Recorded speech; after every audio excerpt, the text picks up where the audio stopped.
I'm Ken, and welcome to Grease, Dirt, and Hairspray. This is my new vlog that I'm going to use to document some of my life's interests. And I'd like to start a conversation with some of you out there who might find something to relate to on that. You might be wondering what Grease, Dirt, and Hairspray stands for.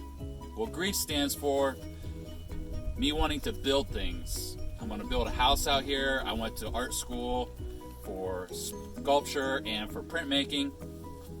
Dirt stands for my amateur foodie obsession and for wanting to learn how to grow food on the land.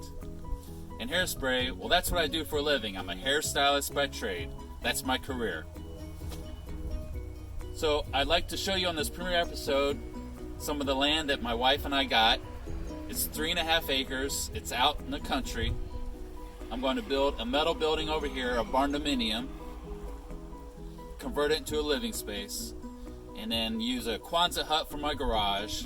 I also have some shipping containers that I'm currently using for building material storage and for tool storage. Later down the road, I'd like to convert that into an art studio / workspace.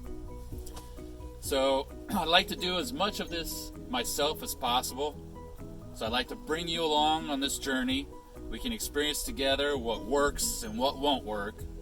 So let's get this conversation started.